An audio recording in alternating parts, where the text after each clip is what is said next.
Witajcie, ja się nazywam Michał Rutkowski, a to jest nasz blog rodzinny Duduś Family. Już jesteśmy pierwszy dzień po powrocie z naszego urlopu w Egipcie. Wiem, że długo bardzo nie odpowiadałem na Wasze pytania pod blogami, tak naprawdę przez cały nasz wyjazd do Egiptu, więc dzisiaj ten materiał chciałbym poświęcić na odpowiedź na Wasze pytania, przynajmniej na te, które mogę i które tutaj sobie zapisałem. Więc jeśli chodzi o nasze wakacje, bo wiem, że tam odebraliście to może troszeczkę błędnie, że strasznie narzekam. Słuchajcie, wakacje były udane. Jeśli chodzi cena do jakości, tego się spodziewałem, a narzekać to po prostu tak mam, że mówię, co przydałoby się zmienić. I też będę oczekiwał tego samego, jak otworzymy resort, że będą nam klienci mówili, co by trzeba było zmienić, poprawić. No, to jest chyba dla mnie normalne, że są opinie i bierze się z nich konstruktywne opinie, bierze się z nich przykład i się poprawia. Jeśli chodzi o wyjazd i hotel, czy mogę polecić? No jeśli ktoś nie oczekuje strasznie dużych nie wiadomo czego, to mogę polecić. Na pewno najgorsze to jest to, dlaczego bym nie wybrał tego drugi raz hotelu, to są łóżka. Wierzcie mi, bardzo ulgę mi sprawiło to, że wróciliśmy do domu do normalnego łóżka, wygodnego łóżka. Więc wiem już przykładowo, że to będzie jeden z głównych priorytetów, jak będę zamawiał łóżka do resortu. Oczywiście nie każdy lubi te same. My mamy na Filipinach już kupiłem 4 różne materace tak naprawdę, żeby je przetestować, bo tam oczywiście problem jest ze wszystkim. I ten materac, który mam na Filipinach jest też wygodny i taki będę kupował do pokoju w resorcie. Więc jedziemy z pytaniami. My troszeczkę baterię naładowaliśmy. Widzę, że jestem opalony. Dziwnie się czuję tak opalony, bo po 4 miesiącach na Filipinach nawet tak się nie opaliłem. Ale wiecie, dziewczyny lubią brąz. Dobra, słuchajcie, jedziemy. Dobra, pierwsze pytanie. Ela Szczecińska 7835 napisała: a ty zapłaciłeś za takie meble z wkładką? Zjeżdżalnia coraz ładniejsza, wodospad z kamienia najlepszy. Cześć Elu, jeśli chodzi o meble, to oczywiście odnośnie mebli do naszego resortu, to jest długa historia, znaczy długa, standardowa historia, kurde, po prostu filipińska telenowela. Wkładka, czyli oczywiście termity. Słuchajcie, mogę powiedzieć wam całą historię. Najpierw zamówiliśmy szafę w tej firmie do naszej sypialni.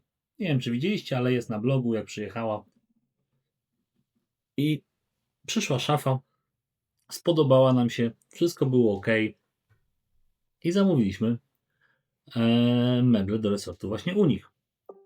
Dlaczego? No jedni mogą powiedzieć, kurde, że poleciliśmy po taniości. Słuchajcie, ich cena była 3 razy mniejsza niż wszystkich firm dookoła, które pytaliśmy o wycenę. Tutaj w Walencji, gdzie budujemy resort. Oni się mieszczą jakieś 150 km dalej, w stronę powiedzmy rodzinnego miasta Dżerlin i postanowiliśmy, byli na tyle fajni, fair, że postanowiliśmy u nich zamówić. Więc oczywiście cena, ale też jakość tego, co zrobili dla nas, wykończenia nas skusiła. Więc zapłaciliśmy, większość firm na Filipinach prosi sobie o 50% zaliczki, plus po dostarczeniu zapłatę. Więc zamówiliśmy, przywieźli i to w tamtym momencie było dla nas trochę dziwne, ale tam zaczęli mówić, że to wszystko dokończą, że potrzebują pieniądze, bo ona tam ma kogoś w szpitalu, coś tam, coś tam, coś tam. I my nie będąc tam, no bo byliśmy już w Polsce, jak te meble przyjechały, Agnes też nas nie informując o tym wszystkim, i ta właścicielka tej firmy naciskając na nas, po prostu zrobiliśmy szybko przelew.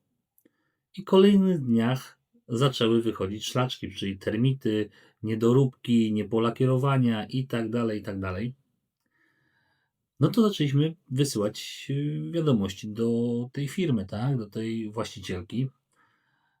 No i od tamtej pory jest cisza. Cisza, głucho, nic się nie odzywają. Więc jak wrócimy na Filipiny, pojedziemy, bo oni są firmą, tak, normalnie.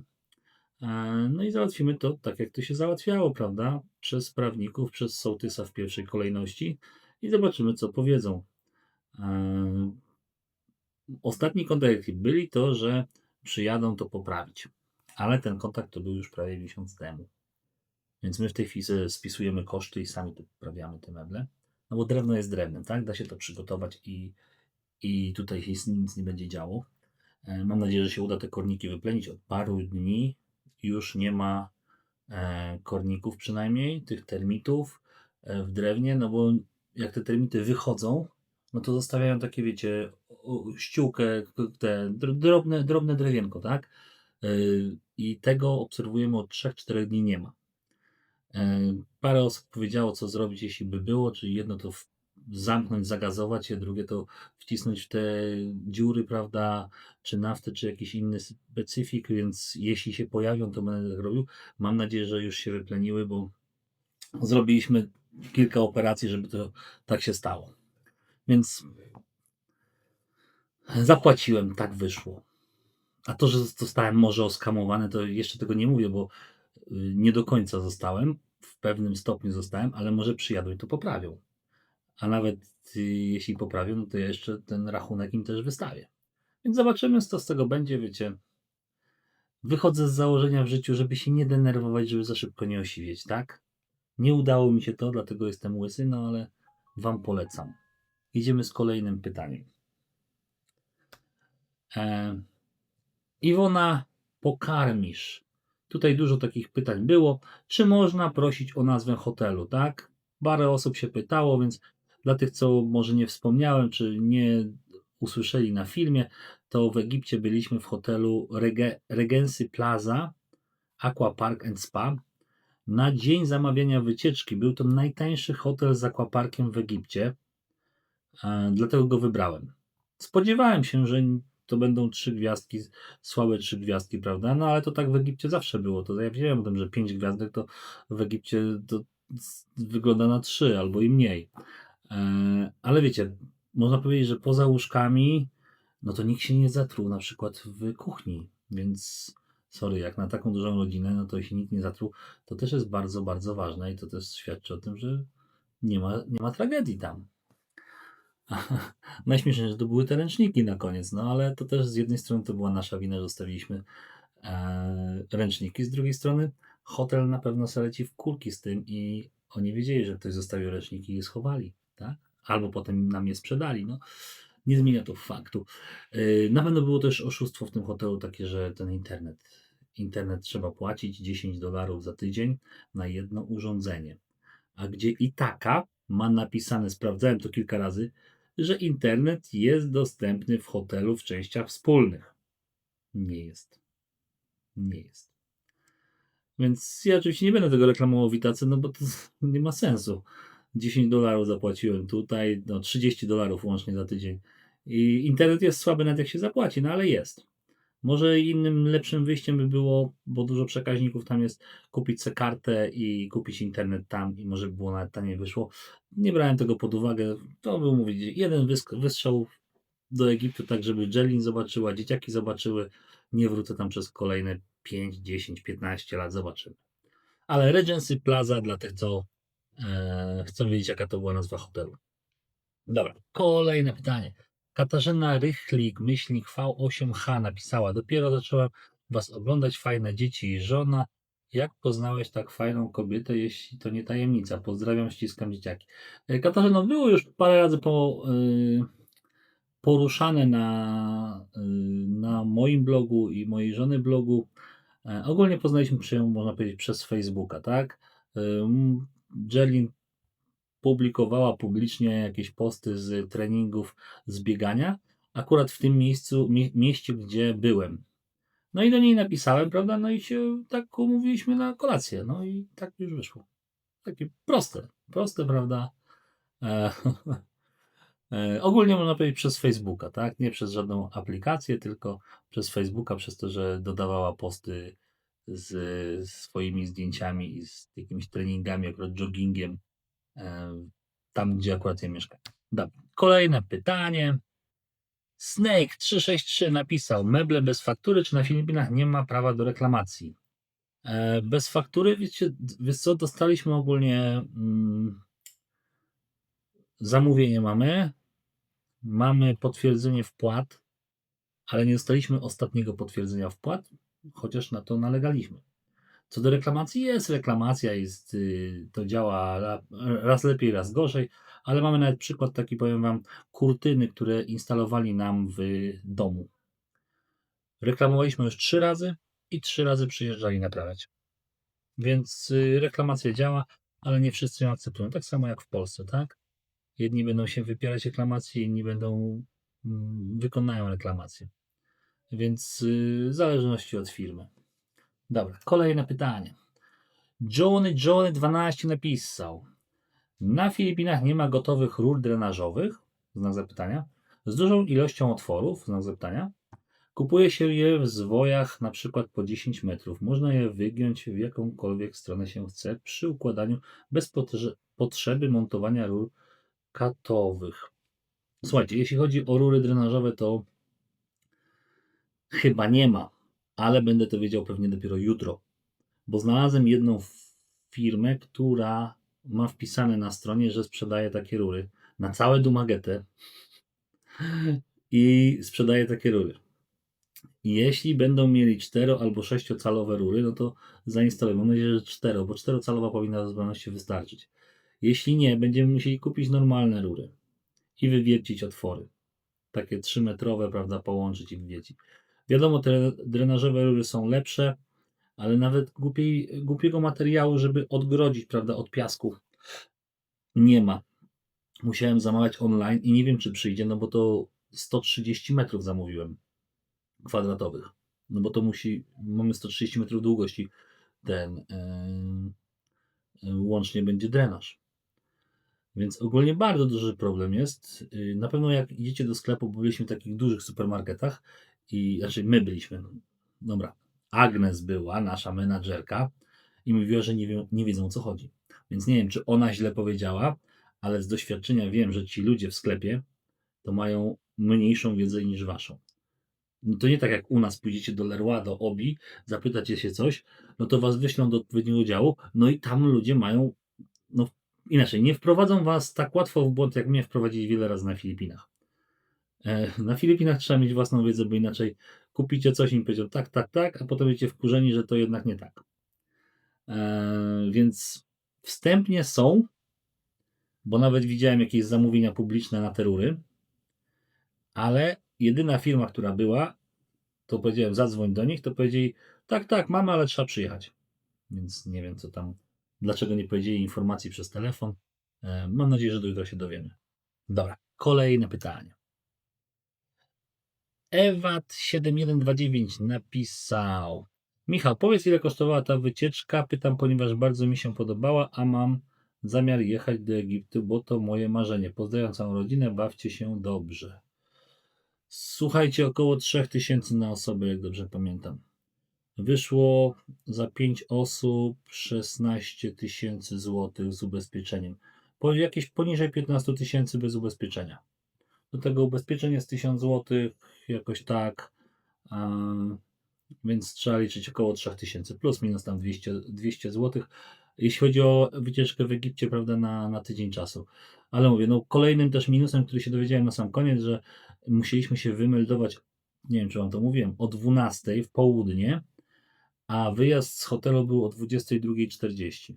Czyli 11 godzin prawie trzeba było czekać poza pokojem, gdyby się nie zapłaciło $50.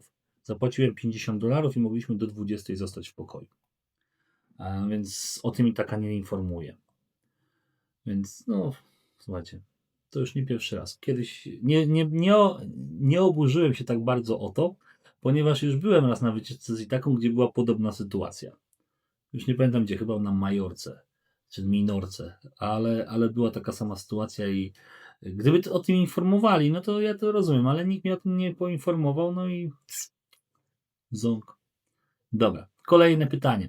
Tomasz 9769 napisał: nie ma tłumów, bo w lipcu to nie jest pogoda dla Europejczyka. Dodatkowo konflikt na Bliskim Wschodzie. Wróciłem z Aquila we Włoszech, gdzie dojeżdżali ostro, a co dopiero tam. Dobre pytanie syn zadał, czy tam jest bardziej odczuwalna temperatura, czy na Filipinach? Słuchajcie, na Filipinach temperatura nie parzy tak jak w Egipcie czy na przykład w Kenii. Tutaj w Egipcie, w Kenii jest sucho i te słońce parzy. Nie czujecie, że się pocicie od razu, tylko czujecie gorąco, no i z czasem się dopiero zaczynacie pocić. Na Filipinach, przez to, że jest strasznie duża wilgoć, a tego słońca jest też mniej, to nie czujecie, że to słońce od razu was pali, bo jest go mniej, ale czujecie dużo większą wilgoć. Więc w zależności kto co lubi, mi powiem szczerze, że bardziej odpowiada ten powiedzmy suchy klimat taki w Egipcie niż na Filipinach, no bo potrafię wyjść. Dlaczego noszę koszulki na ramionczkach na Filipinach? No bo najszybciej schną, najmniej czuję się po prostu spocony, że coś mi przylega do ciała. Tak? E, a to mnie strasznie denerwuje, więc to wszystko zależy dla kogo, tak? Jest bardziej odczuwalne. Jeśli nie przeszkadza Ci to, że jesteś wilgotny, pocisz się, ubranie się przykleja, no to Filipiny, a jeśli nie chcesz, żeby Cię paliło słońce, prawda, no to Egipt. Tak to z mojej strony wygląda. Kolejne pytanie. Beata Stasiak 1124 napisała: zawołać menadżera i pokazać siłownię. Pozdrawiam. Tutaj Beato, czyli Beato ogólnie, to jest komentarz odnośnie tego, że byłem na siłowni i wszystkie prowadnice nie były nasmarowane. Linki były pourywane i tak dalej. Ja tego nie nagrałem, ale zaraz po tym, jak wam to powiedziałem, poszedłem do menadżera, do osoby, która była w recepcji. Ja się pytam o menadżera, kto jest właścicielem, a on nie był w stanie mi odpowiedzieć po angielsku. Więc pytam się, do you know what is lubricant? Nie wiedział, co jest lubrykant. Więc w końcu go wziąłem za rączkę i mu pokazałem. Ja mówię, słuchajcie, byłem na wielu siłowniach, hotele w ogóle nie przywiązują wagi do tego, w jakim stanie jest sprzęt. Wierzcie mi, uważajcie, jak trenujecie, żeby sobie nie zrobić krzywdy. Większość hoteli czy resortów, jeśli ma siłownię, nie przywiązuje do tego wagi, w jakim to jest stanie jest sprzęt. To po prostu stawiają, żeby było parę procent klientów więcej. Więc to tyle, jeśli chodzi o komentarz. Kolejne pytania. Agnieszka Polanka napisała: szkoda, że ludzie nie lubią, a delfiny zamiast żyć na wolności muszą się męczyć. Nie popieram, nie korzystam z atrakcji, gdzie wykorzystywane są zwierzęta. Słuchajcie, no tutaj chodzi o delfinarium w Egipcie. Poczytałem o tym, ogólnie też tego nie popieram. Ale z jednej strony nie popieram, z drugiej strony chciałem, żeby dzieciaki popływały, żeby pobawiły się z delfinami. No to można powiedzieć, że popieram. Sorry, moja wina. Moim zdaniem nie ma znaczenia, co zrobimy, i tak ta atrakcja będzie. Problem w tym w Egipcie, że to jest tam po prostu przekichane. Byłem w Egipcie, pływałem z delfinami w Egipcie 15 lat temu. Pływałem z delfinami w Tajlandii. I naprawdę codziennie tam było może z 5 osób do 15, gdzie pływały z tym delfinami. W większości to było około 5 osób. Tam, gdzie byliśmy, w tym Sharm el-Sheikh, Napku Bay, to było około 50. Po prostu grupa za grupą. I to było w większości osoby te, bo najpierw tam, nie wiem, czy widzieliście, ale nagraliśmy, byliśmy w takim pokoiku i tam nagraliśmy wejście tam były zasady i tak dalej, powiedziane nam. I tam było raptem, my byliśmy i jeszcze jedna rodzinka. I ja myślałem, że tylko my tam będziemy pływać z tymi delfinami. Ale jak potem się okazało, to po spektaklu były 2 ścieżki. Jedna do wyjścia, a druga do zdjęcia z delfinami i możliwości pływania. I ponad połowa osób z tych, co oglądała, poszła na te zdjęcia i oni tam ich zaproponowali pływanie z delfinami. I tych grup, nie było już 2 grup, tak? Nasza trójka, plus jeszcze tam była 2 dzieci, która chciała popływać, czyli łącznie 5 osób, czy tam 6, nie wiem, czy tam matka pływała, już nie pamiętam, bo oni pływali obok. To potem jak my to byliśmy pierwsi ogólnie, ale po nas zaczęli się ustawiać po prostu ze 40 osób. aż byłem w szoku, jak nie więcej. Jedna grupa za drugą. Więc pod tym kątem masz rację, ale to jak są delfiny traktowane dobrze, to wiecie, to tak samo jak z końmi, można powiedzieć, i z każdymi zwierzętami. Kwestia tego, czy są dobrze traktowane, tak samo też w niektórych przypadkach są po prostu były chore, były leczone, czy tam w teorii mówią w Egipcie, że one się urodziły w niewoli, chociaż to tam do końca nie jest prawda i tak dalej, i tak dalej. My skorzystaliśmy, no. Takie życie. Jedziemy z kolejnym pytaniem. Rock Metal Electronic Playlist. Czy wyjazd z małymi dziećmi to odpoczynek? Nie do końca, bo pilnowanie, opieka dotyczy dzieci do 10 lat. Potem lepiej, a te po 15 już dość samodzielne. Czy wyjazd z małymi dziećmi to odpoczynek? Słuchajcie, jak się ma dzieci, no to jest to odpoczynek. Jak się nie ma dzieci, to też jest odpoczynek. Ale nie można nazwać tego, że to nie jest odpoczynek, jak się jeździ z dziećmi, bo zdecydowaliśmy się na dzieci, więc nie rozumiem pytania. Wiadomo, jest troszeczkę ciężej, no ale to ktoś się, jak się decyduje na dzieci, to wie, to powinien wiedzieć, co się z tym, co się później dzieje, że trzeba je wychować. Dobra, kolejne pytanie. Freedom 7707. Kupcie dzieciom, które nie umieją pływać, na basenie tak zwane rękawki, czyli taki dmuchaniec na ramię. To zwiększa ich bezpieczeństwo znacznie, no chyba, że tylko są w brodziku 50 cm. Freedom.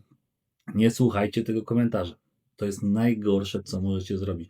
Kupić dzieciakom rękawki na ramię. To wracając chyba do tego wcześniejszego pytania, kupcie, żeby poodpoczywać. Nie.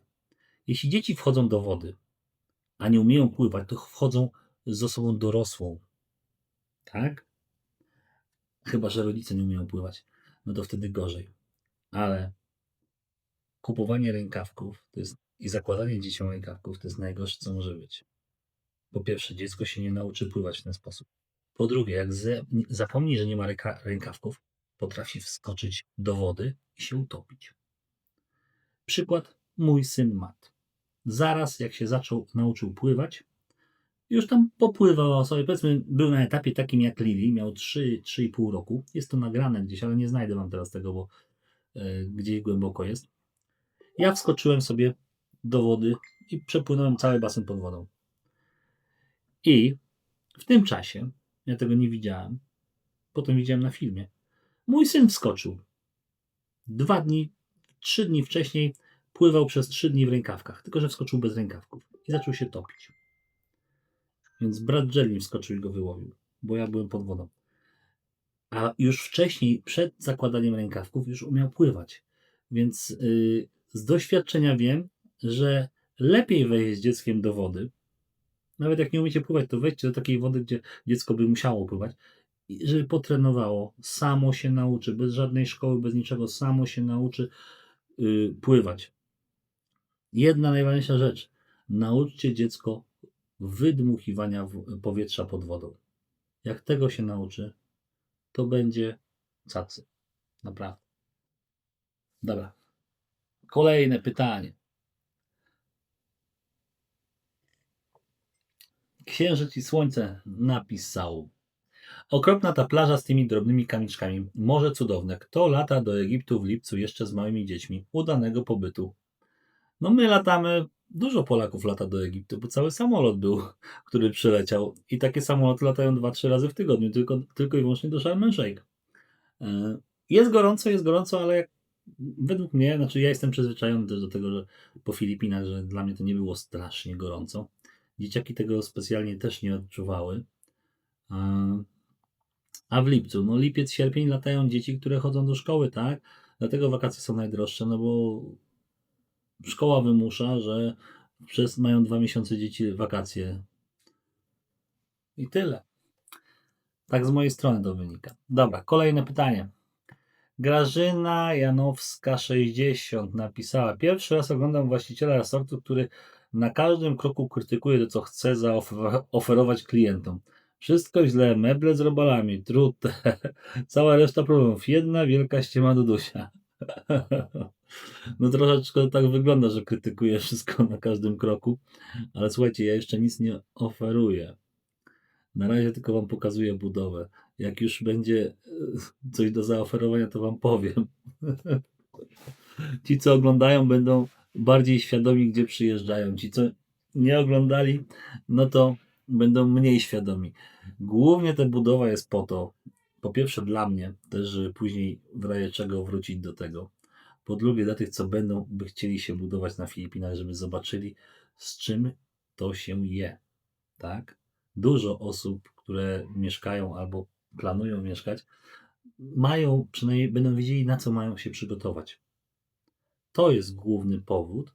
No i to też jest nasz daily blog, czyli to jest związane z tym, z naszym blogiem, prawda? Jak to się dzieje. Ja nie zaczynałem od budowy, ten kanał nie powstał dla budowy, po prostu zaczęliśmy budowę i zaczęliśmy o tym mówić, tak? Cofnijcie się 2 lata temu, szukaliśmy najpierw ziemi, żeby kupić już gotowe coś. A tak wyszło, że teraz jest budowa na pierwszym planie, no bo chcemy to zrobić.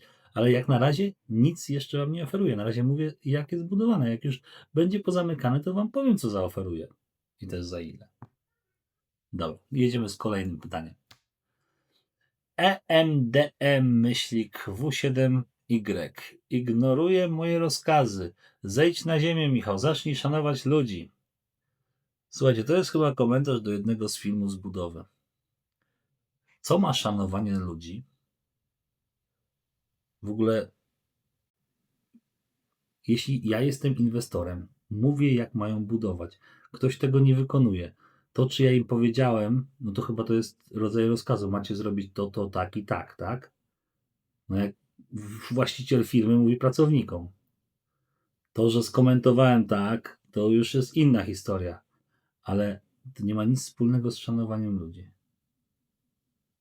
To mam rozumieć, że oni mnie nie szanują, bo jeśli ja im mówię, proszę zrobić tak, tak, tak i tak, a oni potwierdzili mi, że rozumieją i robią inaczej, to znaczy, że mnie olewają.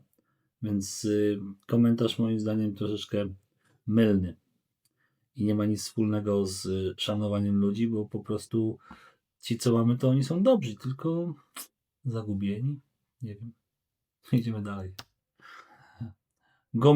Bogumił Szeliga 4487 napisał: Jeszcze ani razu nie widziałem na waszej budowie majstra z poziomicą w ręku, bądź też z laserem. Słuchajcie, czasami tam poziomice mają. Kupiłem chyba łącznie już z 8 czy 9 tych poziomic, ale się psują. Co do lasera, mają laser. Nawet widziałem, że czasami używają. Tylko problem w tym, że laser jest za słaby i mówią, że linii nie widzą w ciągu dnia. Więc w pomieszczeniach zamkniętych jeszcze jako tako, ale chyba ja używałem więcej tego lasera niż oni. Dobra, kolejne pytanie. Anna S610. Ojej, nie dla mnie taki strach. Czy nie lepiej by było pojechać do Chorwacji? To jest pytanie odnośnie naszego lądowania w Egipcie. Powiem wam tak. Pierwszy raz przeżyłem na to, ile latam samolotami, ile mam startów, lądowań i tego wszystkiego. No grubo ponad 300-400. Tak naprawdę. To pierwszy raz przeżyłem odejście na drugi krąg. I oczywiście był strach. No to u wszystkich, tak? U mnie, u dzieci, na szczęście Lili spała, Mat spał, bo nie wiadomo co. Teraz już to trochę poczytałem o tym odejściu na drugi krąg, jak to wygląda, ile ma zapas samolot i tak dalej, i tak dalej. I za drugim razem już się nie będę tak bardzo przejmował tym odejściem na drugi krąg. I doczytałem się, że takie sytuacje się zdarzają raz na 1000 do 3000 lądowań. Więc no ja jestem tak gdzieś w połowie, czyli pewnie w tym 1000 się zmieściłem. Ale ogólnie strach był. Ktoś tam pisał, że też, że nie może odejść, jak jest tak nisko, a to nie jest prawda. Też doczytałem, że może odejść nawet jak koła dotkną pasa startowego, dopóki nie weźmie ciągu wstecznego, to w każdej chwili może odejść na drugi krąg. Więc w Chorwacji, no nie, jeszcze nie byliśmy w Chorwacji. Może następnym razem. Tym razem był Egipt. Bas PP-NO4ZZ napisał: życzę wam miłych wakacji. Dlaczego syna zostawiłeś samego w pokoju w obcym miejscu? Jenny i dzieci mają ciebie na co dzień. Niestety serce mi pękło, zostawiając na noc dziecko samo. Zwłaszcza po stresie w samolocie. Przemyśl swoją decyzję, Michał. No dobra, tutaj chyba już nie muszę dalej powtarzać, że ogólnie mieliśmy 2 pokoje. Ja z Aleksem miałem jeden, Jenny z dzieciakami miała drugi. Alex korzystał ze swojego pokoju może w 5-10%. Z łazienki korzystał, albo rzeczy tam miał swoje, ale w większości spędzaliśmy czas w jednym pokoju. Tak naprawdę bez tego drugiego pokoju byśmy się obeszli bez problemu. To tylko i taka wymusza na ludziach, żeby taki duży pokój, dwa takie duże pokoje wynająć. Ale to dużo hoteli tak wymusza, żeby po prostu więcej zarabiać. No więc codziennie Alex nocował z nami w pokoju. Dobra, na kolejne pytanie. Roman Krajniak 194 napisał: w budynkach drzwi zakłada i otwiera na zewnątrz i woda by nie wychodziła do względy pożarowe. Drzwi muszą być otwierane na zewnątrz w razie W. Szybkie wyjście, pozdrawiam. No dobra. To już odnośnie tych otwierania drzwi na zewnątrz w pokojach. Nie wiem, w ilu byliście pokojach hotelowych, ale w momencie, kiedy macie hall i macie po jednej stronie drzwi, albo po drugiej, nie ma to znaczenia. Drzwi do pokojów hotelowych muszą się otwierać do środka, do pokoju. Dlaczego? Dlatego, że w momencie, kiedy jest pożar i ludzie wybiegają, to żeby nie było takiej, i biegną tym drogą przeciwpożarową, to żeby nie było takiej sytuacji, że ktoś inny otworzy drzwi i te osoby udające się do wyjścia ewakuacyjnego wpadną na te drzwi. Zobaczcie sobie po pokojach hotelowych. W hotelach najczęściej, w większości hoteli, jeśli korytarz jest drogą przeciwpożarową, drzwi muszą się otwierać do środka do pokoju. Dlatego też u nas się otwierają do środka do pokoju.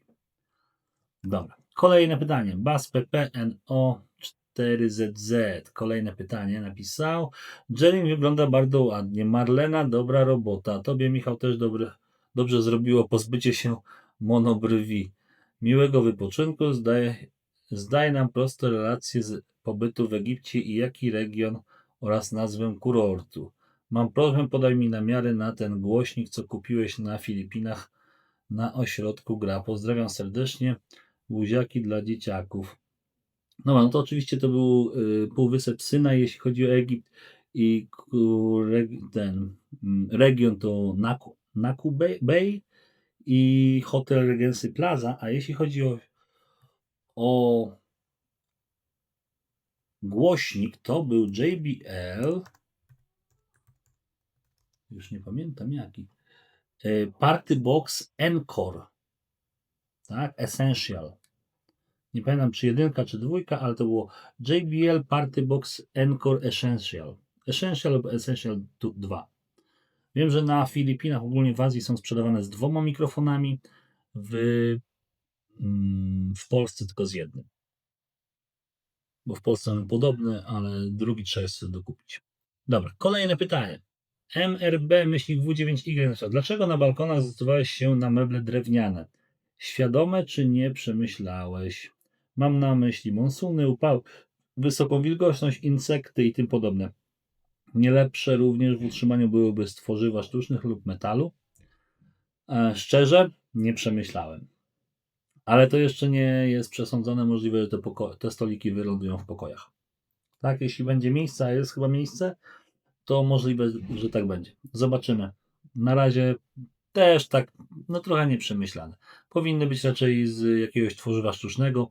Pewnie takie podobne będę zamawiał do restauracji, jak Rafał Baran skupił do pickleball courtów tam i siedziałem na nich i są fajne i pewnie takie do restauracji zamówię, ale to jeszcze zobaczymy, wyjdzie w prawo. Dobra. I ostatnie pytanie. Alicja 2759 napisała: w przedszkolu po polsku, a w domu angielski. Co to daje? To daje, że dzieci mówią w 2 językach. Wierzcie mi, żałuję, że nie uczyłem się języka w szkole. Że moi rodzice nie znali języka angielskiego. A moje dzieci mi podziękują. I mamie, i tacie, bo mama ich uczy po filipińsku. Więc tyle z Q&A. Mam nadzieję, że Wam się podobało. Dajcie znać w komentarzach. I od jutra oczywiście wracamy z daily blogami z Polski. Jeszcze przez 2-3 tygodnie. Trzymajcie się. Do zobaczenia.